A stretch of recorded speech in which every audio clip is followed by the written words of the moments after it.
Good morning, YouTubers and God's owners. Quinny, I said I wasn't going to make too many videos to you, but you know, I was kind of taken aback as in I just checked out the video about Paul. Although I don't think you made that video to me, you mentioned me in it several times as if to try to help my position on Paul. And I very much appreciated the fact that you did behave in a manner that was somehow more acceptable than the majority of your videos to and for me, as in you didn't call me idiot too many times or show too many pictures of toothless rednecks and so on and so forth. So I did feel the need to confront this video. Okay, Paul. I've come to the conclusion of Paul, or I should say my conclusion of Paul has changed over the past few years. You maintain that it's a New Age thing, but I say that there's nothing new about people looking at Paul. You know, Paul started out, as you admit in the video, or you talk about in the video, that he was kind of against Christianity, and he came up on the left side. And people have always been curious about Paul, and I think for a good reason. Now, does that mean that I think that everything coming out of Paul's mouth is not with God, or is Paul not supposed to be in so much of our hearts and minds? Probably not. I mean, he's probably where he is because God put him where he is.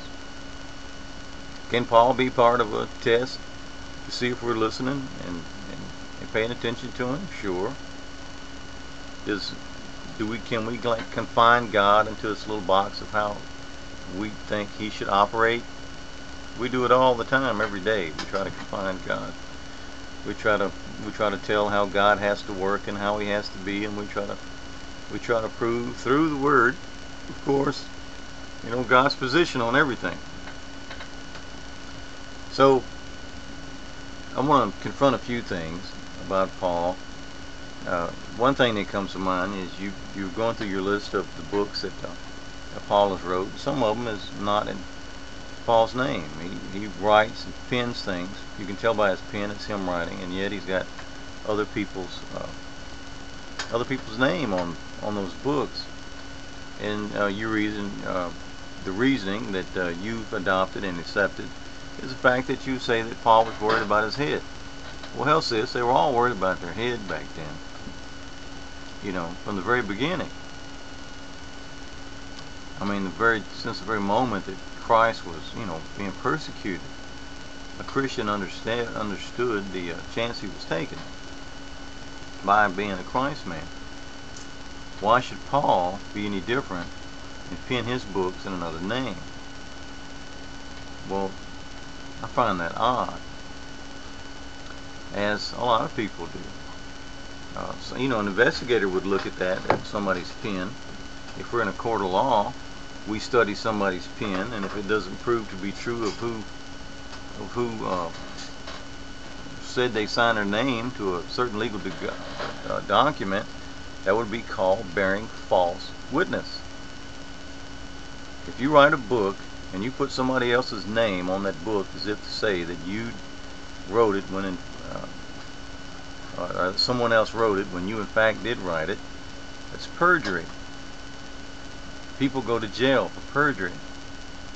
So, but when somebody does it when they're writing a biblical book that was adopted and canonized in the King James Version, it's simply a process to save one's head, to gain what one wants. So, sure, could it have happened the way you said? I'm sure it could have. Could it have been the reason? Sure. Did other writers do that? I don't know. You answer me to that. Did they? Or did a true witness to God take his chance in his persecution when it came? Did Christ take his persecution when it came? I don't know. You know, those thoughts were going through my head as you were saying that. Maybe I'm just looking to the yin to your yang naturally, because there's so much friction between you and whoever you're talking to at the time.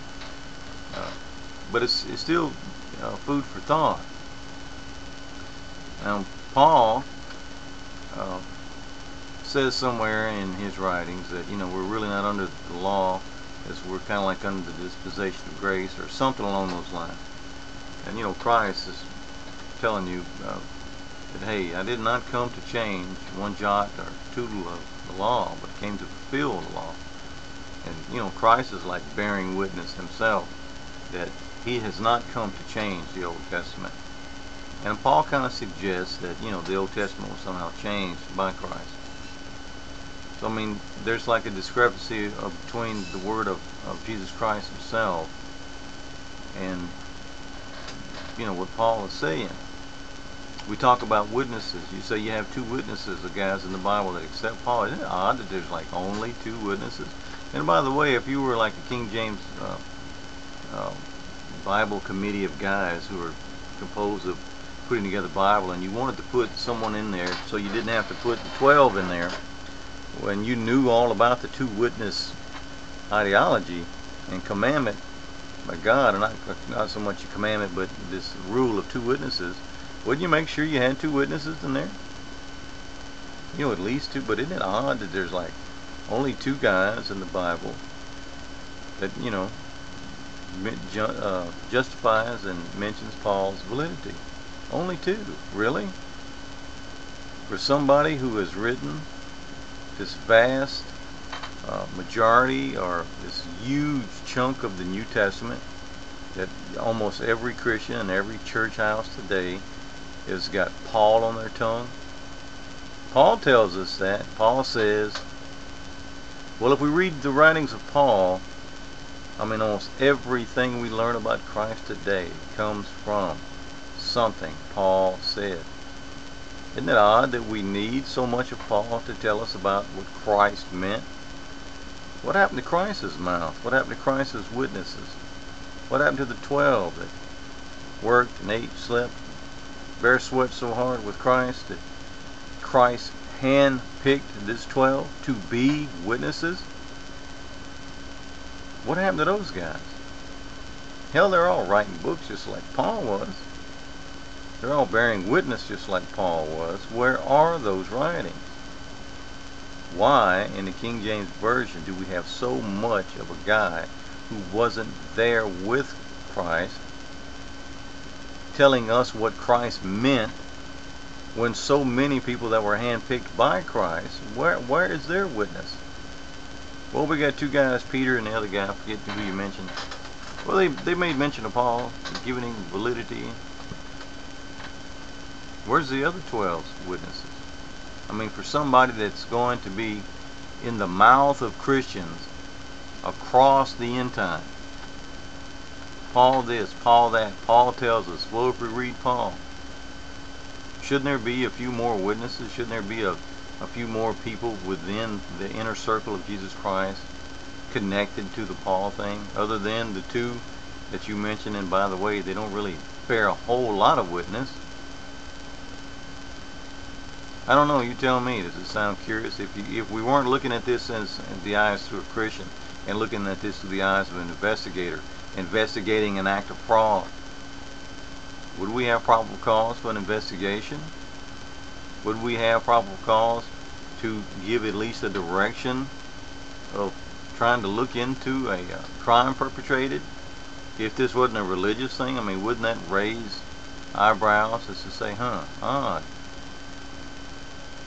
Okay, I just wanted to share those thoughts with you, sis, and I appreciate your attempt in this video to be civil. I really do.